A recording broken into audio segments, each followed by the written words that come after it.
তোমাৰ কাছুটিলা মন্দিৰৰ ভিউ হয়।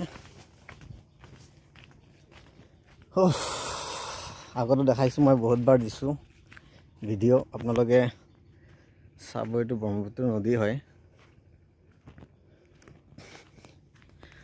তাতে এখন গাঁও হয়। কেতিয়াবা আপোনালোকে আহি চাব দেই। এইবোৰ চব গাঁও আছিল, এইবোৰ চব ভাঙি গ'ল।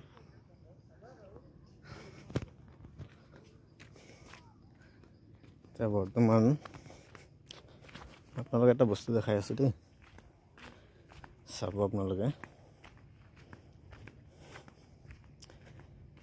এয়া চাওক, এইখিনি গোটেই জেগা এখন গাঁও আছিলে। এই জেগাবোৰ চব ভাঙি চব সেই সিফালে মানুহ আছে, ইফালে এটা ব্ৰিজ হ'বলগীয়া আছিলে, ব্ৰিজটো বন্ধ হৈ গ'ল বৰ্তমান। এইটো পাথৰেদি, এইটো চিলাই দি যাব পাৰে তললৈকে,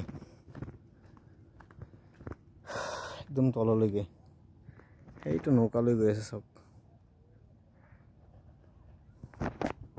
আপোনালোকে ভিডিঅ'টো চাব, চাই লৈ শ্বেয়াৰো কৰি দিব অন্য এজনক চাবৰ কাৰণে। মায়ং কাছুটিলা মন্দিৰৰ দৃশ্য হয় এইটো। এখন আমাৰ মায়ং ভূমি বুলি নহয়, চব ধৰণৰ মানুহ আহিব পাৰে, ইয়াত চাব পাৰে। ধুনীয়া এটা প্লেচ হয়। ধন্যবাদ।